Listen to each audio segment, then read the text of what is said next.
আমি Archita Sen, Indore regional centre, Kolkata থেকে আজকে বিপিএসসি ইউনিট 10 এ এবং ব্লক 5 নিয়ে আলোচনা করব বিপিএসসি 133 এর অংশ থেকে। গুড আফটারনুন, শুভ অপরাহ্ন। আজকে যে বিষয়টি প্রথমে আমরা ইউনিট 10 এ আলোচনা করব সেটা হচ্ছে ভারতের প্রশাসনের সংস্কার বা অ্যাডমিনিস্ট্রেটিভ রিফর্মস অফ ইন্ডিয়া। স্বাধীনতার পর থেকে প্রশাসনিক সংস্কার হিসেবে বিস্তৃত প্রায় 50টা কমিশন বা কমিটি বসিয়েছে। 1966 সালের জানুয়ারিতে গঠিত প্রথম যেটা অ্যাডমিনিস্ট্রেটিভ রিফর্ম কমিশন বা এআরসি বা প্রশাসনিক সংস্কার কমিশনকে বিশেষ করে নিম্নলিখিত বিষয়গুলির সঙ্গে জুড়ে আলোচনা করা যেতে পারে। প্রথমত যে বিষয়গুলো নিয়ে তারা আলোচনা করেছিল সেগুলো হচ্ছে ভারত সরকারের যন্ত্রপাতি এবং তাদের কার্যপদ্ধতি, সমস্ত স্তরে পরিকল্পনা রূপায়ণের জন্য যন্ত্রপাতি, 3 নম্বর হচ্ছে কেন্দ্র রাজ্য সম্পর্ক, 4 নম্বর হচ্ছে আর্থিক প্রশাসন, পঞ্চমত হচ্ছে কর্মী প্রশাসন, ষষ্ঠত হচ্ছে অর্থনৈতিক প্রশাসন, সপ্তমত হচ্ছে রাষ্ট্রীয় পর্যায় প্রশাসন, অষ্টমত হচ্ছে জেলা প্রশাসন এবং আর শেষটা হিসেবে আমরা বলতে পারি কৃষি প্রশাসন এবং নাগরিকের অভিযোগের প্রতিকারের সমস্যা। এক্ষেত্রে বলতে গিয়ে বলা যায় যে কমিশন মোট 20টি প্রতিবেদন জমা দিয়েছিল। এই 20টি প্রতিবেদনে তোমার সুপারিশের সংখ্যা কম ছিল না, প্রায় 537টি প্রধান সুপারিশ ছিল। বিভিন্ন প্রশাসনিক মন্ত্রকের কাছ থেকে প্রাপ্ত যে সমস্ত ইনপুট পাওয়া গিয়েছিল তার উপর ভিত্তি করে 1977 সালের নভেম্বর মাসে সংসদের অবস্থান নির্দেশ করে একটি প্রতিবেদন পেশ করা হয়। কারণ সরকারের কার্যাবলী বলা হয়েছে যে ডাইভার্সিফাইড হয়ে গেছে, বহুমুখী হয়ে উঠেছে। কার্যকরী এলাকায় এবং বাইরে কার্যকরী এলাকা সিনিয়র ম্যানেজমেন্ট পদের জন্য নির্বাচনের একটি পদ্ধতি নির্ধারণ করার কথা ভাবা হয় বা করা হয়েছিল। দ্বিতীয়ত বলা যায় যে ইউনিফাইড গ্রেডিং স্ট্রাকচার অর্থাৎ যোগ্যতা এবং কর্তব্য এবং দায়িত্বে প্রকৃতির উপর ভিত্তি করে একটি ইউনিফাইড গ্রেডিং স্ট্রাকচারের প্রস্তাব করা হয়। 3 নম্বর হয় নিয়োগ বা অ্যাপয়েন্টমেন্ট। এই বিষয়ে কতগুলো সুপারিশ করা হয়েছিল। বলা হয়েছিল যে এই পরিষেবাগুলোর জন্য একটি একক প্রতিযোগিতামূলক পরীক্ষা বা কম্পিটিটিভ এক্সাম বয়সসীমা বাড়িয়ে 26 করে দেওয়া হলো। দ্বিতীয়ত বলা হলো একটা সিনিয়রিটি লেভেল বা সিনিয়র লেভেলে টেকনিক্যাল পোস্টে বাইল্যাটারাল এন্ট্রির কথা বলা হলো, অর্থাৎ দ্বিতীয় বর্ষেও কিছু কিছু ক্ষেত্রে ঢোকা যাবে, এই ব্যাপারটা দেখা হলো। তৃতীয়ত বলা হলো দ্বিতীয় শ্রেণীর পরিষেবাটিতে সরকারি নিয়োগ কোনো কোনো ক্ষেত্রে কিছুটাতে বা দ্বিতীয় শ্রেণী পরিষেবাতে বন্ধ করা হবে। চতুর্থত বলা হলো করণিক কর্মীদের নিয়োগের জন্য একটা সাধারণ মেটেরিয়ালিস্টিক বা বস্তুনিষ্ঠ ধরনের পরীক্ষা নেওয়া হবে। রাজ্য সরকারি কর্মচারীদের মধ্য থেকেও নির্দিষ্ট একটা স্কোরে কেন্দ্রীয় সরকারের পদে তাদের নিয়োজিত করা যাবে। পঞ্চমত বলা হলো রাজ্য সরকারি কর্মচারীদের মধ্য থেকে নির্দিষ্ট সেক্টরে কেন্দ্রীয় সরকারের পদে নিয়োগ করা হবে। এবারে আসি নিয়োগের কথা যখন বলছি তাহলে নিয়োগ সংস্থার কথা বলে। সেখানে বলা হচ্ছে এই ইউপিএসসি বা রাজ্য সার্ভিস কমিশনের সদস্যদের নিয়োগের জন্য একটা নতুন পদ্ধতির পরামর্শ দেওয়া হলো। তাতে কি বলা হলো, কেরানি কর্মীদের নির্বাচনের জন্য নিয়োগ বোর্ড গঠনের সুপারিশ করা হলো। এখন হচ্ছে প্রশিক্ষণ, সেখানে কি বলা হলো, সিভিল সার্ভিস প্রশিক্ষণের উপর একটা ন্যাশনাল পলিসি বা জাতীয় নীতি প্রণয়ন করা হবে। প্রোপাগান্ডা প্রচারের জন্য বিশেষ নির্দেশিকা রূপরেখা দেওয়া হলো। তৃতীয়ত বলা হলো আচরণ এবং শৃঙ্খলামূলক তদন্ত কার্যক্রমে দেখা যাচ্ছে যে সংস্কার এবং সিভিল সার্ভিস ট্রাইব্যুনাল স্থাপনের পরামর্শ দেওয়া হয়েছিল। এছাড়া বলা হলো পরিষেবার শর্তাবলী, তাতে কি দেওয়া হলো, কমিশন, ওভারটাইম ভাতা, স্বেচ্ছা অবসর অর্থাৎ ভলেন্টারি রিটায়ারমেন্ট, প্রস্থান প্রক্রিয়া, এক্সিট প্রসিডিওর, পেনশনের পরিমাণ, সরকারি ছুটি প্রকল্পের সময় মতো সমাপ্তির জন্য চেষ্টা এবং প্রাইজ দেওয়া বা পুরস্কার প্রদান করা এবং বিভিন্ন পদের জন্য কাজের নিয়ম প্রতিষ্ঠার কথা সুপারিশ করা হলো। আসলে ভারতে প্রশাসনিক সংস্কার কমিশন প্রতিষ্ঠার একটা মেইন এইম বা মূল লক্ষ্য হলো সরকারি প্রশাসনিক যে সংস্থাগুলো রয়েছে সেই সংস্থাগুলোকে জনগণের নীতিগুলির দক্ষতার সাথে সেগুলো মেটেরিয়ালাইজ করা অর্থাৎ বাস্তবায়ন করা এবং সমাজে পরিবর্তন আনতে সহায়তা করা বা প্রচার করা। এরপরে আমরা যেটা আলোচনা করব সেটাই হচ্ছে খুব বড় ইম্পর্টেন্ট একটা প্রশ্ন। সেটা হচ্ছে 1966 সালে প্রথম প্রশাসনিক সংস্কার কমিশন বা অ্যাডমিনিস্ট্রেটিভ রিফর্ম কমিশন অফ 1966। তদন্ত কমিশন হিসেবে প্রথম এআরসি 1966 সালের 5ই জানুয়ারি ভারত সরকারের স্বরাষ্ট্র মন্ত্রক দ্বারা বা মন্ত্রণালয় দ্বারা গঠিত হয়েছিল। প্রথমে এর সভাপতিত্ব করেছিলেন, এর চেয়ারম্যান হয়েছিলেন যখন মোরারজি দেশাই ভারতের ডেপুটি প্রাইম মিনিস্টার বা ডেপুটি প্রধানমন্ত্রী হন।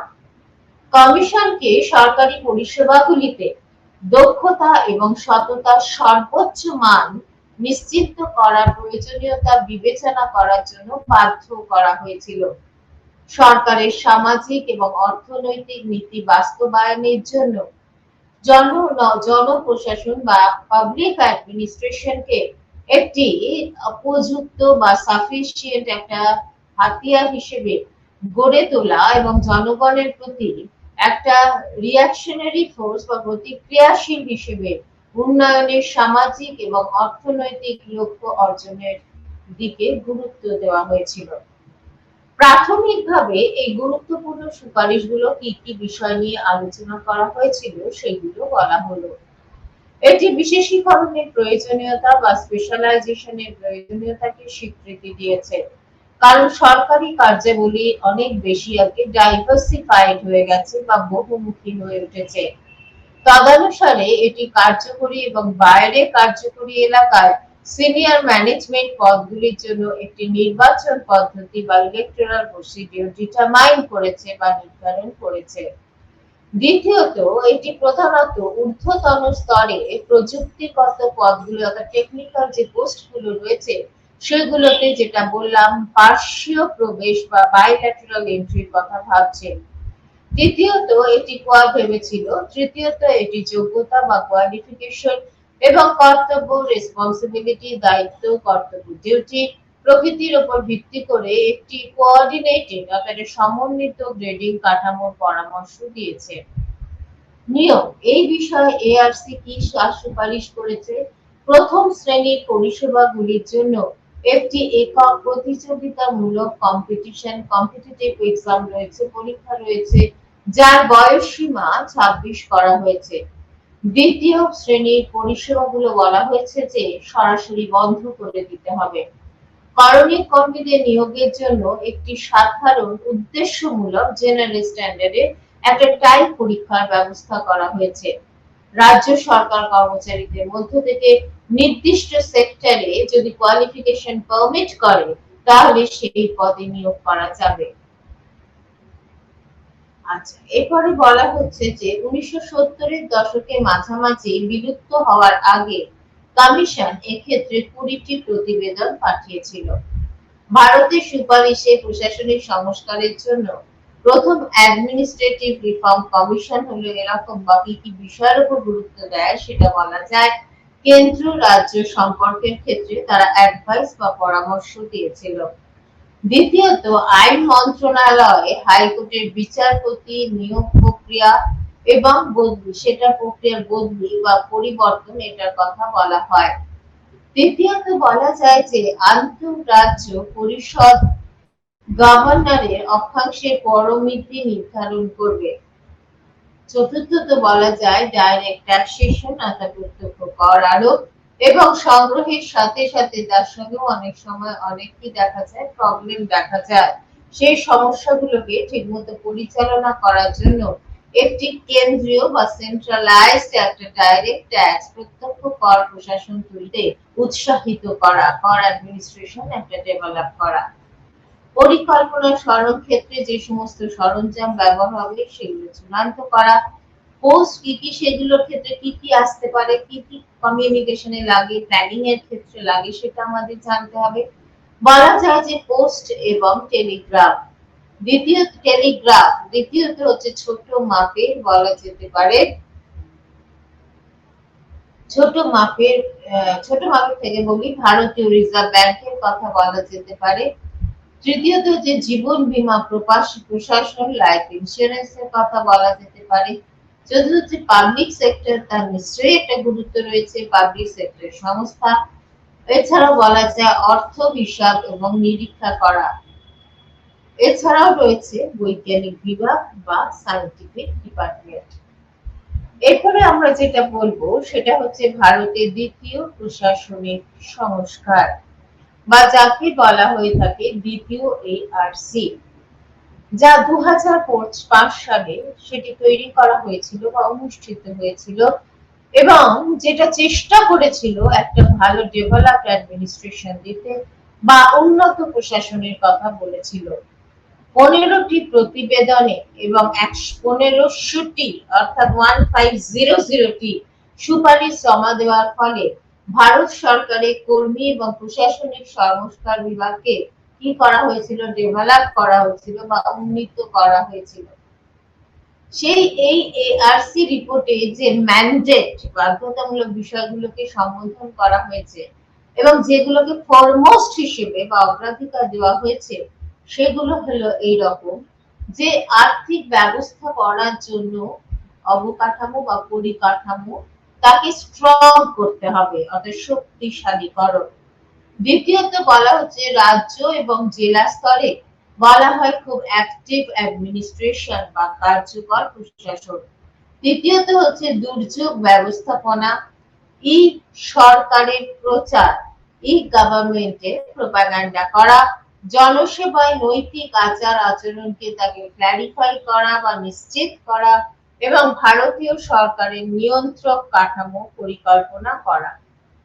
এগুলি ছিল দ্বিতীয় প্রশাসনিক সংস্কার কমিশনের সবচেয়ে গুরুত্বপূর্ণ প্রস্তাব হিসেবে আরো কিছু বিষয়কে উল্লেখ করা হচ্ছে।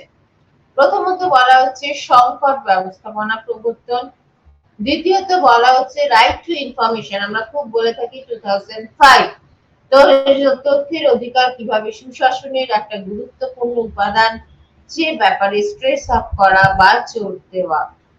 তৃতীয়ত বলা হয় মানব পুঁজি, হিউম্যান যে রিসোর্স আছে তার ঠিকমতো ইউটিলাইজেশন, অর্থাৎ মানব পুঁজি ব্যবস্থার উপরে সেটাকে স্ট্রেস আপ করা বা জোর দেওয়া। চতুর্থত বলা হচ্ছে নাগরিক কেন্দ্রিক প্রশাসনের প্রচার করা। ষষ্ঠত বলা যায় কর্মীদের প্রশাসন বা অ্যাডমিনিস্ট্রেশনের ডেভেলপমেন্ট। সপ্তমত বলা যায় কর্মী প্রশাসনের উন্নতি, অর্থাৎ কর্মীদের অ্যাডমিনিস্ট্রেটিভ পাওয়ারটাকে আরো ডেভেলপ করা।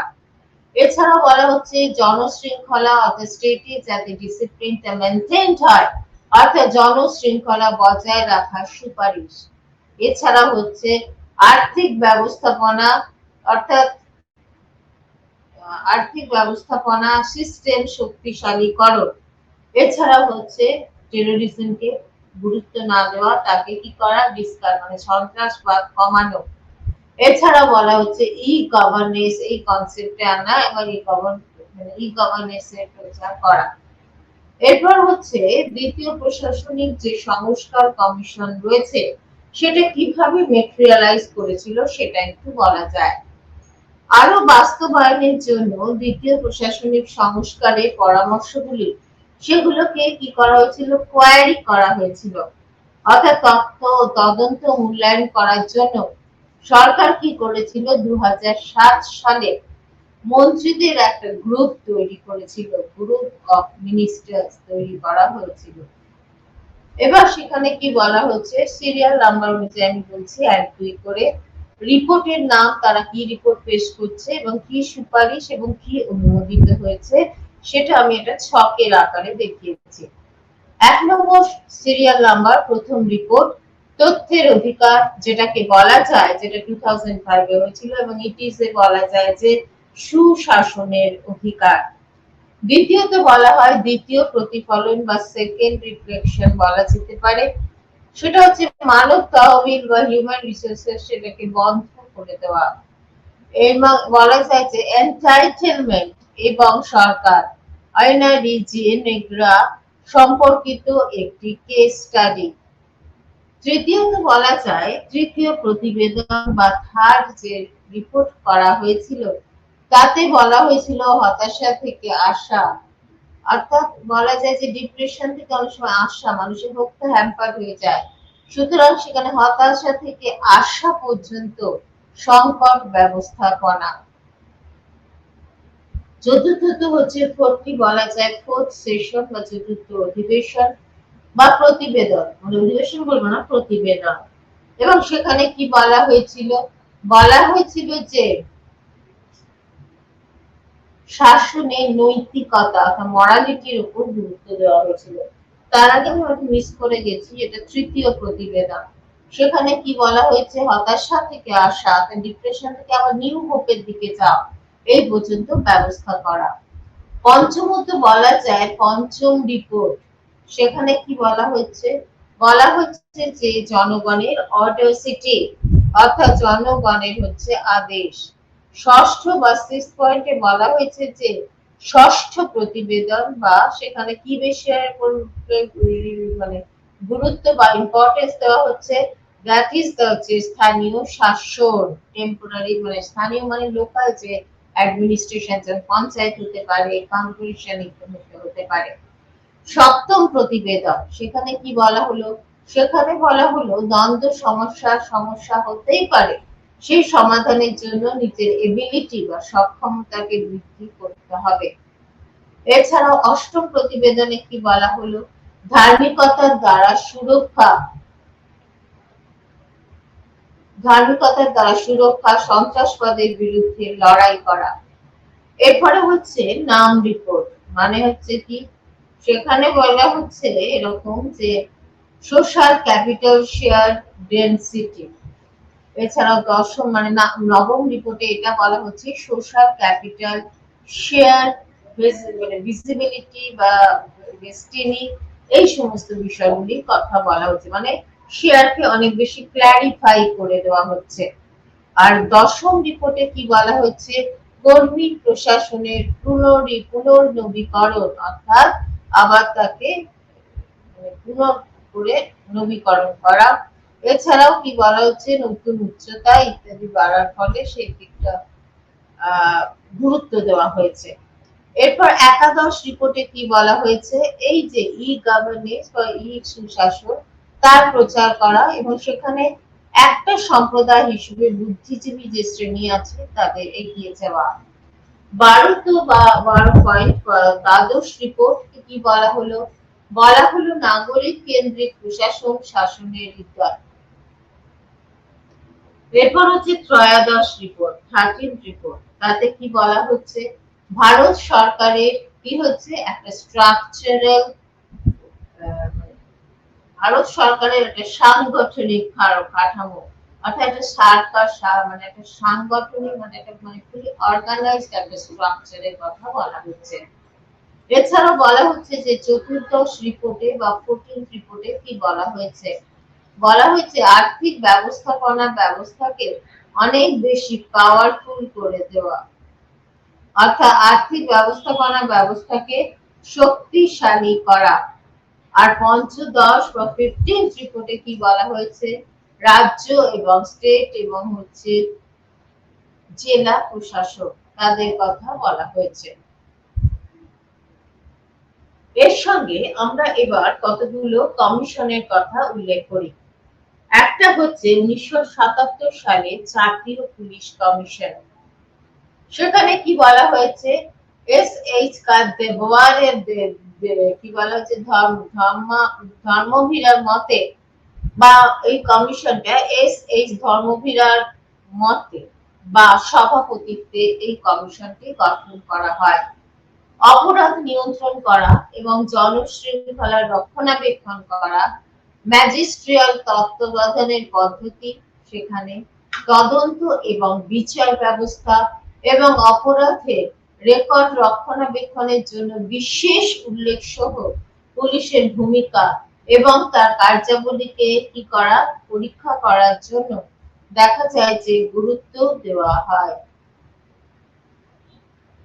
এবং সেই ক্ষেত্রে কমিশন তখন কি করলো, পুলিশ সংক্রান্ত ব্যাপারে নেহাতি কম সংখ্যক সুপারিশ করেনি, 5 শতাধিক সুপারিশ করেছিল।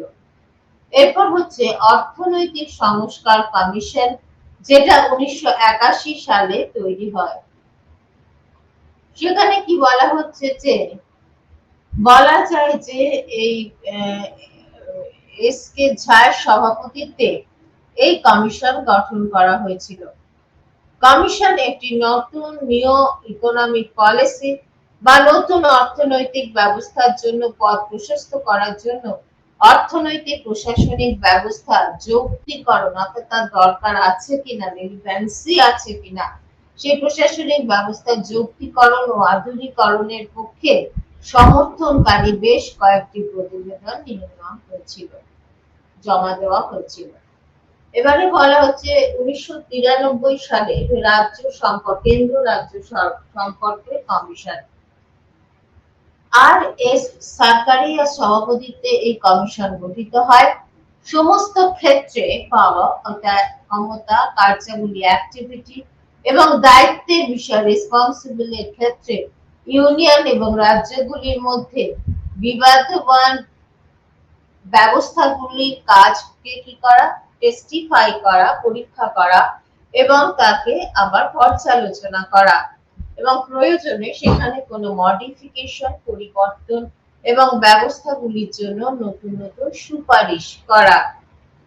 এবার বলা হচ্ছে যে প্রধান সচিবদের সম্মেলন, তাতে কি বলা হয়েছে? বলা হয়েছে যে রাজ্য এবং কেন্দ্রশাসিত অঞ্চলগুলির মুখ্য সচিব অর্থাৎ চিফ সেক্রেটারিদের একটি সম্পর্ক ছিল। তাই এইটা অর্গানাইজ করেছিল বা এটা পাঠিয়েছিল ডিপার্টমেন্ট অফ অ্যাডমিনিস্ট্রেটিভ রিফর্মস এবং পাবলিক গ্রিভান্সেস অর্থাৎ এআর অ্যান্ড পিজি। 1966 সালে 20 নভেম্বর এটি অনুষ্ঠিত হয়েছিল। এই সম্মেলনে যে মেন সাবজেক্ট ব্যাপার বা মূল বিষয় ছিল, সেটা হচ্ছে একটি জবাবদিহিমূলক, অর্থাৎ এটা একটা কোশ্চেনেবল ব্যাপার ছিল, একটা ওপেন, উন্মুক্ত এবং নাগরিক বান্ধব অর্থাৎ সিটিজেন ফ্রেন্ডলি একটা সরকার গঠনের উপরে স্ট্রেস আপ দেওয়া হয়েছিল বা জোর দেওয়া হয়েছিল এবং জনসেবাগুলির কার্যকারিতা, তার যে ইউনিটি বা একতা এবং সততা অর্থাৎ অনেস্টির উপরে অনেক বেশি গুরুত্ব দেওয়া হয়েছিল। এরপর আমরা বলি যে সম্মেলনের এই ফলো আপ কর্মের মধ্যে কি কি রয়েছে, অর্থাৎ 2005 সালে যে তথ্যের অধিকার এবং ট্রান্সপারেন্সি মানে স্বচ্ছতার উপর একটি আন্তঃ মন্ত্রণালয় অর্থাৎ ইন্টার ডিপার্টমেন্টাল একটা ওয়ার্কিং কমিটি ঠিক মতো গঠন। দ্বিতীয়ত বলা হচ্ছে এইচআরএম ও পাবলিক সার্ভিস কম্পিউটারাইজেশনের জন্য একটি বিশেষজ্ঞ বা স্পেশালাইজড তোমার কি করা কমিটি গঠন করার কথা বলা হয়েছে। তৃতীয়ত বলা হচ্ছে পাবলিক ইন্টারফেস সহ সমস্ত মন্ত্রণালয় দ্বারা নাগরিকদের চার্টার প্রণয়ন করা বা সনদ প্রণয়ন করা। এবং চতুর্থত বলা হয়েছে যে বিভাগীয় তদন্ত এবং সতর্কতা কার্যক্রমের সীমায়িত নিষ্পত্তি বাড়ানোর পদক্ষেপ। এরপরে আমরা চলে গেলাম, এটা ছিল ইউনিট 10F এর প্রশ্নের উত্তর। এবার আমরা লাস্ট ব্লকে চলে যাচ্ছি, দ্যাট ইজ ব্লক 5। এবং সেখানে কি বলা হচ্ছে, সেখানে যেটা আমরা বিষয়টা নিয়ে আজকে আলোচনা করব, খুব ইন্টারেস্টিং একটা বিষয়, that is the civil society বা নাগরিক সমাজ। রাষ্ট্র ও সিভিল সোসাইটি এই দুয়ের সম্পর্ক খুব অ্যানশিয়েন্ট থেকে অর্থাৎ প্রাচীন কাল থেকেই রয়েছে এবং দেখা যায় যে রাষ্ট্রের সম্পর্কে যে ডিফাইন থিওরি বা ঐশ্বরিক মতবাদের প্রবক্তারা ছাড়া সব রাষ্ট্রতাত্ত্বিকরা মনে করে থাকেন যে রাষ্ট্র সৃষ্টির পেছনে সমাজে সিভিল সোসাইটির একটা গুরুত্বপূর্ণ ভূমিকা রয়েছে। এই সিভিল সোসাইটি কনসেপ্টটা যদি দেখা যায়, তাহলে দেখা যায় যে এই সিভিল সোসাইটি রাষ্ট্রের থেকেও প্রাচীন হয়ে থাকে। সিভিল সোসাইটি শব্দটির উদ্ভব হয়েছে ল্যাটিন শব্দ সিভিক থেকে, যার অর্থ হচ্ছে নগরবাসী। সভ্য দেশে সিভিল সোসাইটি যারা রিপ্রেজেন্টেটিভ বা প্রতিনিধিরা, তারা সমাজে একটা গুড অ্যাডমিনিস্ট্রেশন, সুশাসন এবং ট্রান্সপারেন্সি অর্থাৎ স্বচ্ছতা প্রতিষ্ঠার জন্য বড় রোল বা ভূমিকা প্লে করে থাকে। সম্প্রতি ভারতের রাজধানীতে সিভিল সোসাইটি আন্দোলন নতুন শক্তি হিসেবে কি করেছিল, আবির্ভূত হয়েছিল। লোকপাল বিল নিয়ে আন্না হাজারের আন্দোলন, পরিবেশ বিজ্ঞানী ছিলেন আন্না হাজারে। তিনি দিল্লি যে ধর্ষণ হয়েছিল, রেপিং কেস যেটা হয়েছিল, সেখানে বলা যায় দিল্লি ধর্ষণ কাণ্ডের প্রতিবাদে দিল্লির রাস্তায় স্বতঃস্ফূর্তভাবে স্পন্টেনিয়াস ভাবে সিটিজেন্সদের বা নাগরিকদের আন্দোলন।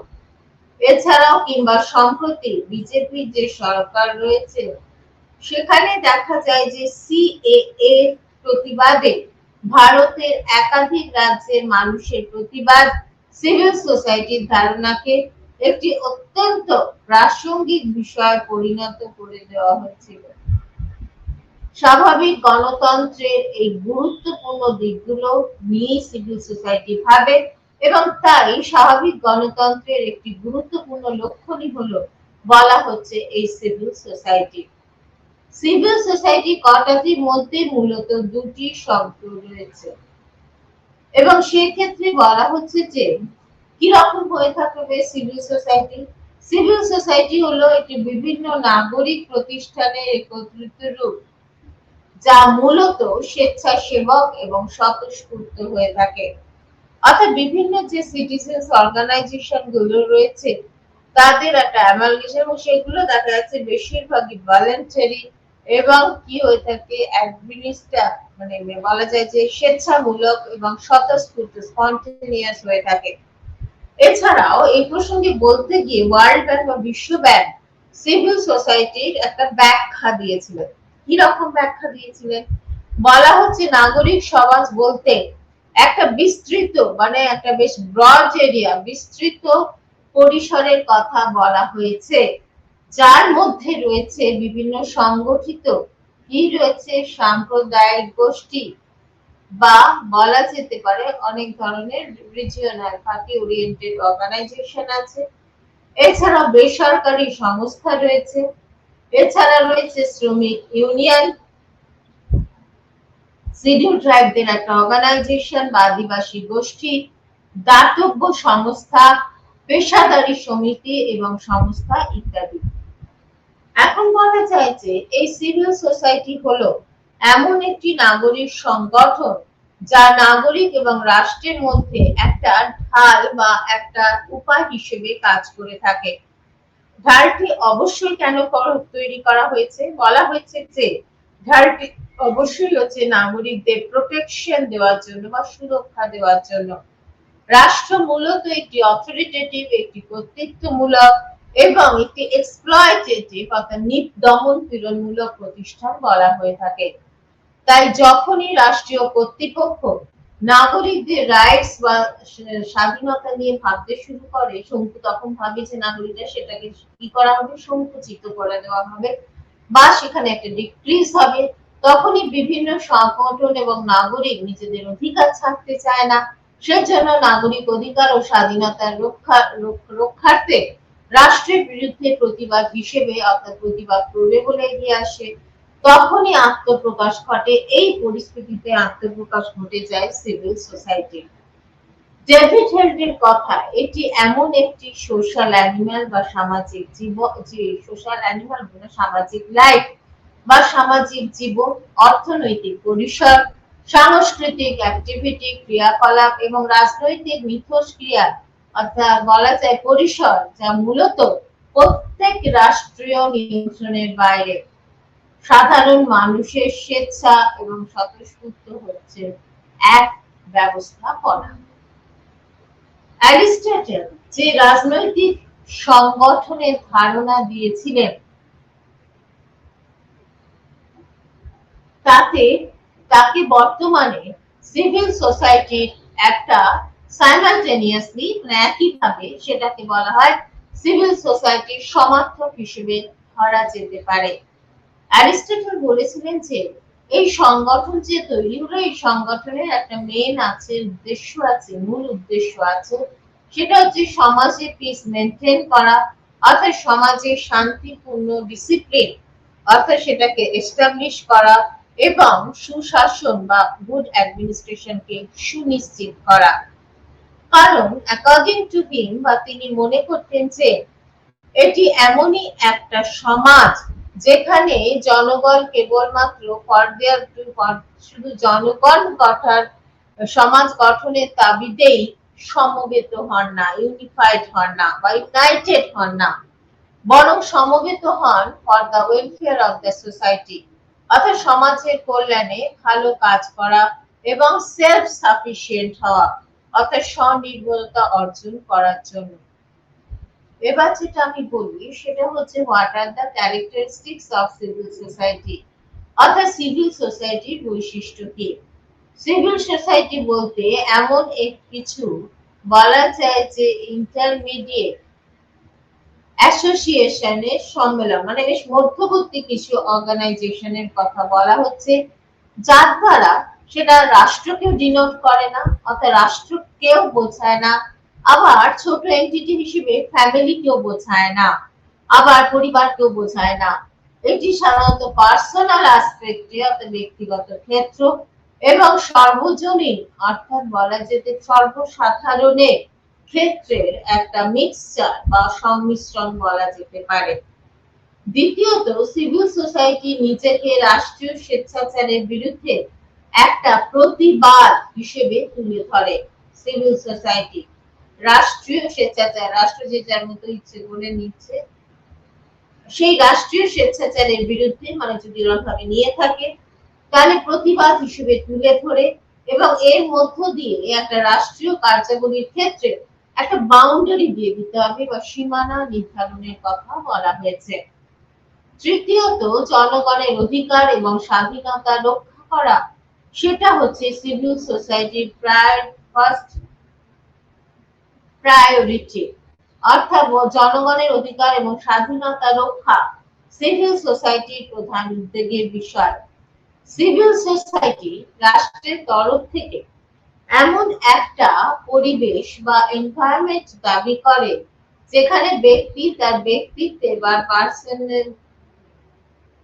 ব্যক্তিত্বের পরিপূর্ণ অর্থাৎ অলরাউন্ড ডেভেলপমেন্টের জন্য বিকাশ সাধন করতে পারে এবং তার স্বাধীনতা এবং অধিকারগুলোকে সে এনজয় করতে পারে বা উপভোগ করতে পারে।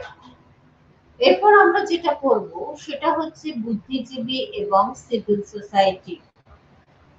সেখানে কি বলা হচ্ছে?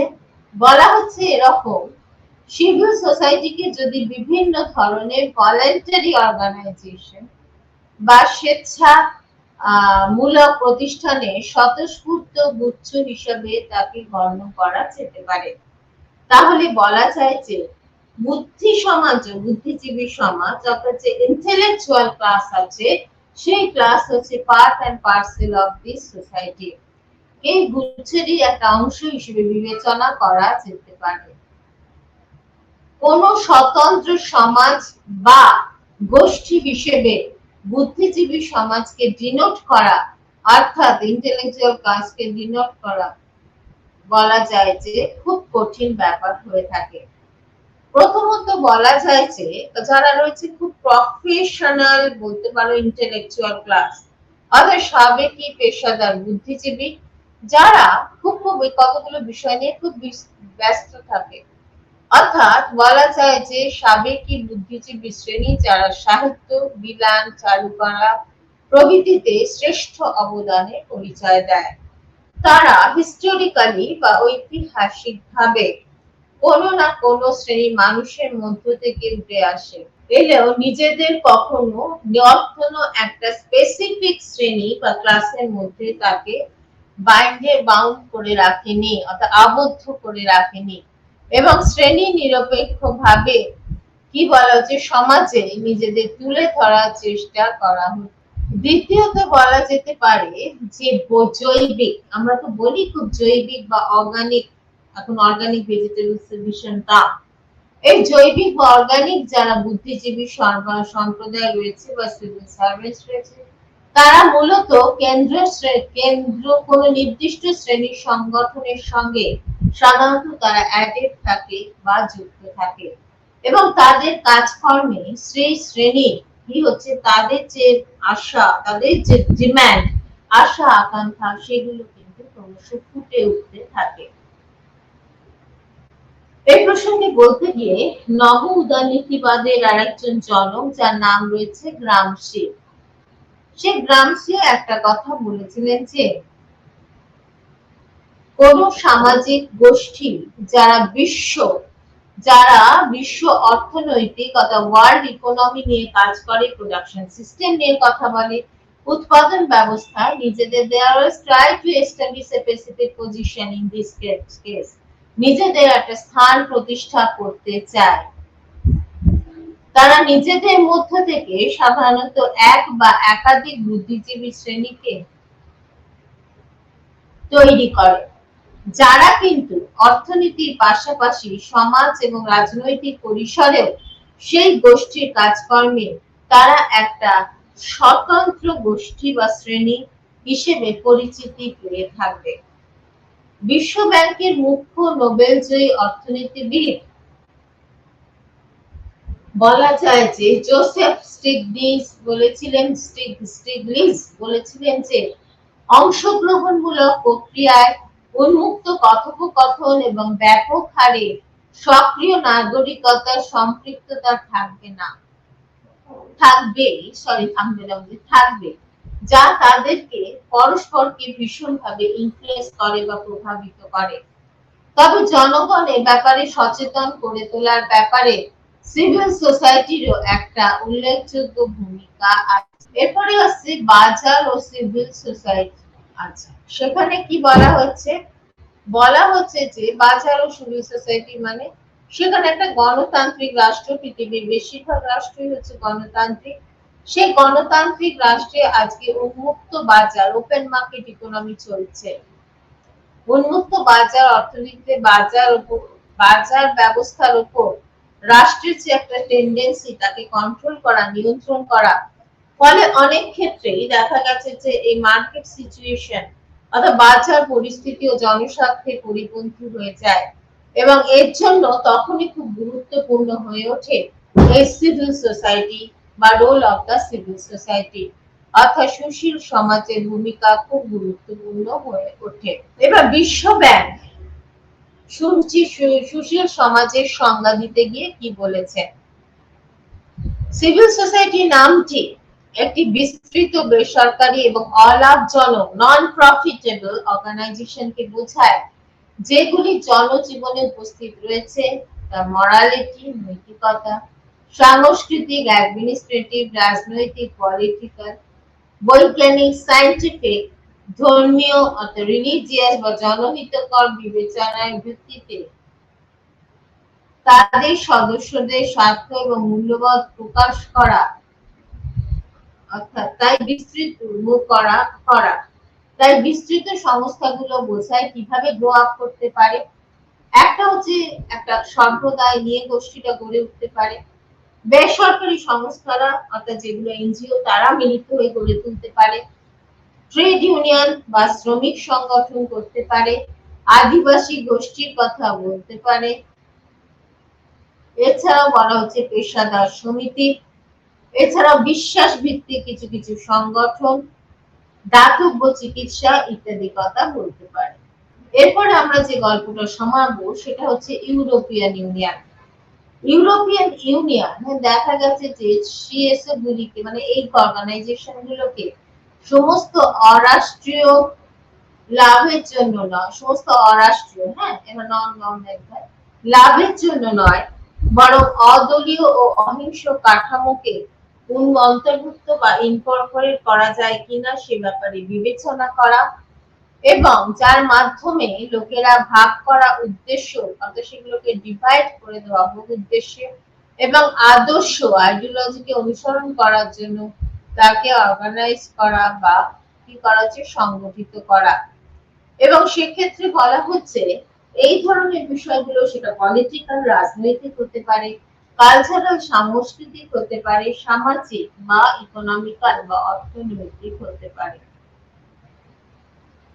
এই সিএসও গুলোকে সদস্যতা ভিত্তিক, কারণ ভিত্তিক এবং পরিষেবা ভিত্তিক হতে হবে। তাদের মধ্যে রয়েছে সম্প্রদান ভিত্তিক, রিলিজিয়াস বলা যায় সাম্প্রদায়িক ভিত্তি অর্থাৎ সম্প্রদায় মানে কমিউনিটি ভিত্তিক, সঙ্গে সঙ্গে তাদের সংস্থাগুলোর কথা বা অর্গানাইজেশনের কথা বলা যায়। নন গভর্নমেন্টাল অর্গানাইজেশন, এটা এনজিও বলা যেতে পারে। বিশ্বাস ভিত্তিক সংস্থা, সেটা ফান্ডালিজম বা ফাউন্ডেশন বলা যেতে পারে। গবেষক প্রতিষ্ঠান এবং বিশ্বাস ভিত্তিক একটা অর্গানাইজেশন বা সংস্থা, গবেষণা প্রতিষ্ঠান। এছাড়াও হচ্ছে লিঙ্গ ভিত্তিক সংস্থা আজও রয়েছে, এলজিবিটি বা সংস্থা রয়েছে, সমবায় পেশাদার এবং ব্যবসায়িক সমিতি, মিডিয়া এবং অলাভজনক যে সংস্থাগুলো রয়েছে তার নিয়োগকর্তাদের কি করা হচ্ছে অর্গানাইজ করা বা সংগঠিত করা, তথাকথিত পাড়া সামাজিক অংশীদার সে ব্যাপারে সংগঠিত করা এবং সিএসএর এটা নির্দিষ্ট কাজের মধ্যে পড়ে। এরপর হচ্ছে সমবায় মালিকানাধীন এবং গণতান্ত্রিক ভাবে সচেতন দ্বারা নিয়ন্ত্রিত হয়ে থাকে। সাধারণত এই নন গভর্নমেন্টাল অর্গানাইজেশন বা অরাষ্ট্রীয় প্রতিষ্ঠান নিয়ে গঠিত হয়। এটি পরিবারের বাইরে অনেক সংস্থা এবং প্রতিষ্ঠানের আধিক্য নিয়ে গঠিত হয়ে থাকে। রাষ্ট্র এবং বাজার, সংগঠিত সমাজ, এটি স্বেচ্ছায় ভলেন্টারি একটা অর্গানাইজেশন, একটা স্বায়ত্তশাসিত সংস্থা অটোনমাস বডি। এছাড়া হচ্ছে সংগঠিত সমাজ একটা অর্গানাইজ সোসাইটি এবং এটি স্বেচ্ছায় বা ভলেন্টারি বলা যায় যে এটি কি হচ্ছে তোমার স্বেচ্ছায় স্বায়ত্তশাসিত সংস্থা বা একটা নন প্রফিটেবল অর্গানাইজেশন বা অলাভজনক সংস্থা বলা যেতে পারে। একটি রাষ্ট্রের সাথে নাগরিকদের মিথস্ক্রিয়াকে অনেক সময় কি করা যায়, দেখা যায় যে একটি রাষ্ট্রের সাথে নাগরিকের মিথস্ক্রিয়াকে সক্ষম করে এইভাবে শাসন প্রক্রিয়া নাগরিকদের অংশগ্রহণকে অনেক বেশি ইজি করা যায় বা সহজতর করা যায়। ভারতীয় ইতিহাস যদি পর্যালোচনা করা যায় তাহলে দেখা যায় যে ভারতে নাগরিক সমাজে একটা বিরল চিত্র বৈদিক সমাজ বা বৈদিক সমাজে পরিলক্ষিত হয়। ভারতে যেমন আমরা জানি যে India is a diverse country, অর্থাৎ বিভিন্ন ধরনের মতাবরণ সেখানে দেখতে পাওয়া যায় বা বৈচিত্র্যতা দেখা যায়। ভারতের বিভিন্ন ধর্ম যেমন হিন্দু, শিখ, ইসলাম, বৌদ্ধ, জৈন ধর্ম, এদের আচরণের উপর সমস্ত চাপ বা চেতন বস্তু সমাজ এবং মানব জাতির জন্য উপকারী হয়ে থাকে। হিন্দু ধর্মে দান করাটা, শিখ ধর্মে, বিশ্ব ধর্মে আমরা বলে দাসবন্ধ এবং ইসলামে বলা হয় জাকাত, এই কথাগুলো ব্যবহার করা হয়। মধ্যযুগী স্বেচ্ছাসেবী সংস্থাগুলি শিক্ষা ও স্বাস্থ্য সংক্রান্ত কল্যাণমূলক কর্মকাণ্ডকে বুঝিয়ে থাকে। এবার আবার একটু বলি, 19 শতকে সিএসওর সাথে জনপ্রিয় সংগঠিত হয়েছিল এবং যেটা বিভিন্ন সামাজিক গোষ্ঠীর উত্থান দেখিয়েছিল, যেমন ব্রাহ্ম সমাজ। এইটি সমাজ থিওজফিক্যাল সোসাইটি, রামকৃষ্ণ মিশন যা বিভিন্ন সংস্কার আন্দোলনের পেছনে ছিল। ভারতের স্বাধীনতা সংগ্রামের সময় বিভিন্ন এনজিও এবং স্বেচ্ছাসেবী সংস্থার সক্রিয় অংশগ্রহণ ভীষণভাবে প্রভাবিত করা গিয়েছিল। মহাত্মা গান্ধীর নেতৃত্বে স্বেচ্ছাসেবী সংস্থার একটি এবং সেক্ষেত্রে বলা যায় যে এই প্রসঙ্গে তুমি একটু ভেবে নি, সেক্ষেত্রে বলা যায় যে মহাত্মা গান্ধীর নেতৃত্বে স্বেচ্ছাসেবী সংস্থার কাজকর্ম কিন্তু গতি লাভ করেছিল, কেননা তিনি কিন্তু এই সমবায় প্রথা, সমবায় সংস্থা এই সমস্ত কথাগুলো বলেছিলেন।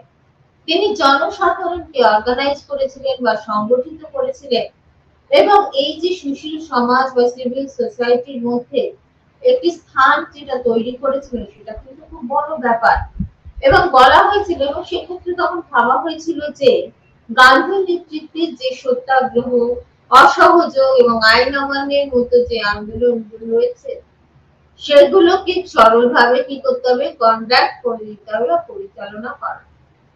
স্বাধীনতার পরেও আফটার দ্য ইন্ডিপেন্ডেন্স দেখা গেছে তার চিন্তাধারা কি হয়েছে, মানুষকে ভীষণভাবে ইন্সপায়ার্ড করেছিল বা অনুপ্রাণিত করে চলেছে।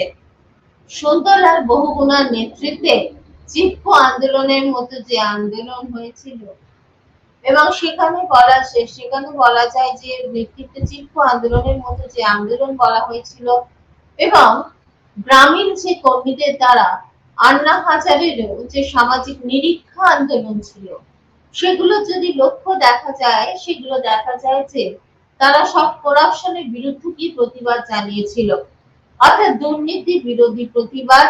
এবং এই জাতীয় অন্যদের থেকে স্মৃতি জামানের থেকেও এগুলো খুঁজে পাওয়া যায়। স্বাধীনতার পর কেন্দ্রীয় সরকার বা সমাজ তখন কি বললো, কেন্দ্রীয় সমাজ কল্যাণ বোর্ড কি বলে কল্যাণ বোর্ড গঠন করে এবং কমিউনিটি ডেভেলপমেন্ট প্রোগ্রাম ও ন্যাশনাল এক্সটেনশন সায়েন্সের ব্যবস্থা করে, সার্ভিসের ব্যবস্থা করে।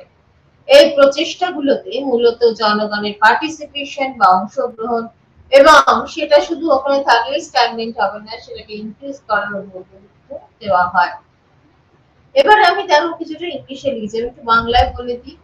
সেখানে হচ্ছে এই সিভিল সোসাইটি বা সিভিল সমাজ বা পৌর সমাজের কি ভূমিকা রয়েছে সেটা একটু ছোট করে বলছি। এই CSO R engaged in policy dialogues with government, মানে সিএসও সব সময় পলিসি যেতে বা পলিসি যে নীতি রয়েছে তার গভর্নমেন্টের সঙ্গে সেটা আলাপ আলোচনা করে তৈরি করে এবং করে কেন, তারা চেষ্টা করে পভার্টি ইরেডিকেশন, মানে যদি পভার্টি বা বলা যায় যে মানে দারিদ্র দূরীকরণ এবং বলা হচ্ছে যে এম্পাওয়ারমেন্ট অর্থাৎ ক্ষমতায়নের উপর গুরুত্ব দেওয়া হয়। এই অর্গানাইজেশন গুলো হেল্প করে সরকারকে in the framing the politics, অর্থাৎ সেক্ষেত্রে বলা হচ্ছে যে নীতি নির্ধারণের ক্ষেত্রেই শুধু এদের কি হচ্ছে যে শুধু সাহায্য পায় তারা তা নয়, এরা কিন্তু স্বতঃস্ফূর্তভাবে অন্যান্য বিষয়ের উপরে সাহায্য দিয়ে থাকে। Save the Children of Save the Children India is a NGO that works towards the elevation of the rights of the citizen.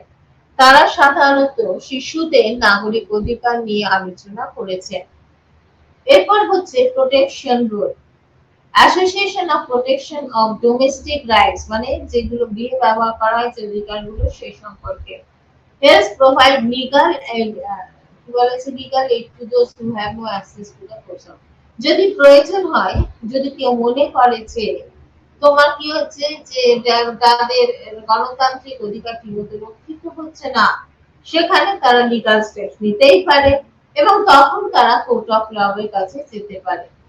তবে সেখানে সেটা করতে গেলে কিন্তু আগে দেখা যায় যে জেনারেল লিগাল সার্ভিস, অর্থাৎ সেক্ষেত্রে কি বলা যেতে পারে যে তারা সিটিজেনদের প্রোটেক্ট করার কথা ভাবে এবং তারা সেইভাবে এগিয়ে যাওয়ার চেষ্টা করে। এরপরে আমরা যেটা বলবো protection of transparency. The CEO has enabled to enact of RTI Act 2012 and Lokpal and Lokayukta Act 2013। সেখানে বলা হচ্ছে কি সিএসএস এনেবল RTI ব্যবহারের ক্ষেত্রে কিছুটা বাধা দিলেও তারা কিন্তু লোকপাল এবং লোকায়ুক্ত অ্যাক্টের কথা খুব ভালোভাবে বলে। এরপর হচ্ছে mobilization of the citizens and the resources, তার মানে কি নাগরিকদের মোবিলাইজ করা, মানে তাদের বেশি করে অ্যাক্টিভ করে তোলা এবং রিসোর্স বা সম্পদগুলোকে ঠিকমতো ব্যবহার করা। These organizations help the government, এই অর্গানাইজেশন বা সংগঠনগুলো গভর্নমেন্টকে হেল্প করে কি করতে, to backtrack some of its possible they are not totally, কিছু কিছু ট্র্যাক থেকে বা কিছু কিছু অর্গানাইজেশন থেকে বেরিয়ে আসা এবং সেই অনুযায়ী সেটা গভর্নমেন্টে বা প্রদান গভর্নমেন্ট করে থাকে, যে দেখা যায় যে যে সরকারের সঙ্গে মানুষের সাধারণ ভালো সম্পর্ক নেই, দে হ্যাভ ইউজ, তারা অনেক সময় এই কমিউনিটি যে রিসোর্স আছে সেই রিসোর্স গুলোকে আর কি করতে পারে, একটু বার করে নিয়ে সেক্ষেত্রে তারা কিন্তু বিল্ডিং কমিউনিটি ইনফ্রাস্ট্রাকচার হাউসেস তারা সেভাবে দেখাতে পারে, টয়লেটস এন্ড প্রোভাইডিং, সেখানে হচ্ছে যে টয়লেটস তৈরির কথা বলা হয় এবং providing basic services to the water, মানে মানে প্রোভাইডিং মানে সেইখানে কিছু কিছু বেসিক সার্ভিস দিতে হবে, যেমন হচ্ছে জলের ব্যবহার, ইলেকট্রিসিটি, এগুলো। তাই বলা যায় যে সেই হিসেবে যেগুলো গড়ে উঠেছিল, যেমন অ্যাক্টিভ গড়ে উঠেছিল বলা যেতে পারে উন্নয়নের ক্ষেত্রে, সেটা হচ্ছে আশা, প্রথমা, এগুলো। আর actively involve in providing education, তারা কিন্তু কি হচ্ছে এডুকেশনকে, অর্থাৎ বলা যাচ্ছে যে পড়াশোনাকে ছড়িয়ে দেওয়ার জন্য চেষ্টা করছে টু দ্য চিলড্রেন, অর্থাৎ বাচ্চাদের পড়াশোনার দিকে গুরুত্ব দেওয়া হয়, অ্যাজ ওয়েল এজ আরবানে তো করাই হয়, মানে শহর অঞ্চলে, এবং গ্রামীণ অঞ্চলে রুরাল এরিয়াসে করে দেওয়ার চেষ্টা করা হয়, অ্যান্ড স্লাম বস্তিতে করার চেষ্টা করা হয়। এনজিওস লাইক বলা হচ্ছে রুরাল হেলথ কেয়ার ফাউন্ডেশন, অর্থাৎ সেই ব্যাপারটার উপরে আর বেশি গুরুত্ব দেয় এবং গুরুত্ব দেওয়া হয় না, এবং বলা যায় যে সেই জন্য আজকে এনজিও লাইক বলা যায় যে রুরাল হেলথ কেয়ার ফাউন্ডেশন, তারা হেলথ কেয়ার সার্ভিস চালাচ্ছে এবং মানুষের মধ্যে যে সমস্ত দুঃখ দুর্দশা আছে সেগুলোকে দূর করে দেওয়ার চেষ্টা করা হচ্ছে। সুতরাং মোবিলাইজেশন অফ সিটিজেন্স, অর্থাৎ নাগরিকদের ঠিকমতো মোবিলাইজ করা, ঠিকমতো পথে নিয়ে যাওয়া এবং রিসোর্স ইউটিলাইজেশন, এবং ঠিকমতো রিসোর্সকে ইউটিলাইজ করা। এই অর্গানাইজেশন গুলো সাধারণত government to backtrack some of its possible, অর্থাৎ সেখানে দেখা যায় যে বলা যেতে পারে পলিসি গুলোকে নিয়ে ট্র্যাক করা আর নট দ্য পিপল, এবং তারা দেখা গেছিল আগের যে গভর্নমেন্ট গুলো আছে গভর্নমেন্ট সেইভাবে সাধারণ মানুষের সঙ্গে অনেক ক্ষেত্রে ফ্রেন্ডলি হতে পারে না, সেই জন্য তারা কি করছে, তাহলে একটু অল্টারনেটিভ ভাবতে হবে, সেই হিসেবে they have used community resources, community মানে একটা সম্প্রদায়ের মধ্যে রিসোর্স গুলোকে ইউটিলাইজ করার কথা ভাবে এবং সেখানে তারা সেই ব্যাপারে নিজেরা খুব উদ্যোগ নেয়, অর্থাৎ ইনিশিয়েটিভ নেয়, নিয়ে লাইক হচ্ছে বিল্ডিং কমিউনিটি ইনফ্রাস্ট্রাকচার, একটা সম্প্রদায় তৈরি করে ফেলে যেখানে হাউস রয়েছে, কথা বাড়ির কথা রয়েছে, bathroom and providing basic services, যেগুলো দেখা যাচ্ছে যে কি বলা হচ্ছে বেসিক সার্ভিস, বা যেগুলো না দিলেই চলে না সেগুলোর কথা বলা হচ্ছে, যেমন ওয়াটার, জল, ইলেকট্রিসিটি ইত্যাদি। এই যে অ্যাক্টিভ ভাবে এই যে এনজিওরা কাজ করে, অর্থাৎ প্রথমা বলা যায় যে হচ্ছে বা আশার কথা বলা যায় যে যারা কিন্তু উন্নয়নের কথা বলে থাকে, এবং সেখানে দেখা যায় যে এই আশার কথাই বলো বা প্রথমার কথাই বলো, তারা ভীষণভাবে অ্যাক্টিভলি ইনভলভড ইন, অর্থাৎ তারা খুব সক্রিয়ভাবে জড়িত যে বাচ্চাদের এডুকেশন, অর্থাৎ বাচ্চাদের শিক্ষিত করে তোলা। যদি শিক্ষিত না হয় এই বাচ্চারা বড় হবে তাহলে সমাজ কিন্তু অস্থির হয়ে উঠবে, এবং শুধু অস্থির হয়ে উঠবে তা নয়, তাদের কাজকর্মে সমাজ উন্নয়ন তো হবে না, বরং অবনয়নও ঘটে, অবমাননও ঘটে যেতে পারে। সেই জন্য actively involved in providing education to the children in rural areas and slums in the country.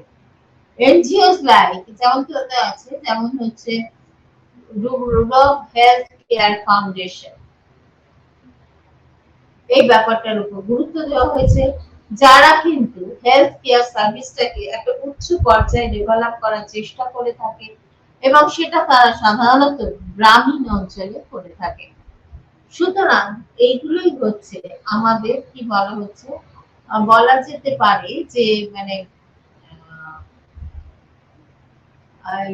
তোমার যেটাকে আমরা বললাম ব্লক 5 এ প্রধান আলোচনা চক্র। অর্থাৎ এগুলো নিয়েই আমরা কি করব, আলোচনা করলাম, এবং এটা বিশাল একটা জিনিস। সেখানে আমরা যেটা আলোচনা করেছি, দুটো বিষয়ের উপর ভীষণ গুরুত্ব দিয়েছি। একটা হচ্ছে সিভিল সোসাইটির কথা বলেছি, এবং সেই সিভিল সোসাইটি ভালো কি মন্দ বা তার কি কি ক্যারেক্টারিস্টিক্স বা বৈশিষ্ট্য রয়েছে। এছাড়াও যেটা বলা যেতে পারে সেটা হচ্ছে যে এই সিভিল সোসাইটির কি কি বৈশিষ্ট্য রয়েছে। যেমন অনেকে বলছেন এই সোসাইটি হচ্ছে এমন কিছু একটা ইন্টারমিডিয়েট অ্যাসোসিয়েশন, এখানে দেখা যায় যে যারা রাষ্ট্রকেও সেভাবে মানে বোঝে না বা পরিবারকেও বুঝে না, বরং কি বলা হচ্ছে এটি সাধারণত ব্যক্তিগত ক্ষেত্র এবং সর্বসাধারণের ক্ষেত্রে কি বলা যায় যে স্বেচ্ছাচারের বিরুদ্ধে অর্থাৎ অটোক্রেসির বিরুদ্ধে প্রতিবাদ স্বরূপ তুলে ধরে, এবং এর মধ্য দিয়ে সে রাষ্ট্রীয় কার্যাবলী একটা সীমাকে বা একটা বাউন্ডারি নির্ধারণ করে দেয়। এছাড়া বলা যায় যে জনগণের অধিকার, rights of the people of the state, এবং স্বাধীনতা রক্ষা সিভিল সোসাইটির একটা কিন্তু মেন এম বা মূল উদ্দেশ্য হিসেবে বিবেচিত হয়। সিভিল সোসাইটি রাষ্ট্রের তরফ থেকে সেখানে একটা পরিবেশ বা এনভায়রনমেন্ট দাবি করতে পারে যেখানে ব্যক্তি তার ব্যক্তির পুরোপুরি পরিপূর্ণ বিকাশ বা ফ্লারিশমেন্ট ঘটাতে পারে, এবং তার অধিকার ও স্বাধীনতা গুলোকে সে রেকটিফাই করে দিতে পারে বা সে সেখানে সেগুলোকে খুব ভালো মতো এনজয় করতে পারে। এছাড়াও যেটা বলা যায় সেটা হচ্ছে বুদ্ধিজীবী এবং সিভিল সোসাইটি। সেখানে তখন বলতে গিয়ে বলা হচ্ছে বিভিন্ন স্বেচ্ছামূলক সংগঠনের কথা আমরা এখানে নিয়ে আসছি, যারা স্বতঃস্ফূর্তভাবে স্পন্টেনিয়াসলি কাজ করে, এবং এই বুদ্ধিজীবী সমাজ হচ্ছে কিন্তু সেই সমাজেরই একটা পার্ট এন্ড পার্সেল। কোন স্বতন্ত্র সমাজ বা গোষ্ঠী হিসেবে বুদ্ধিজীবী সমাজকে চিহ্নিত করা খুব সাহিত্যে, বিজ্ঞান, চারুকলা, ড্রয়িং ইত্যাদি ক্ষেত্রে শ্রেষ্ঠ অবদানের পরিচয় দিয়ে থাকে।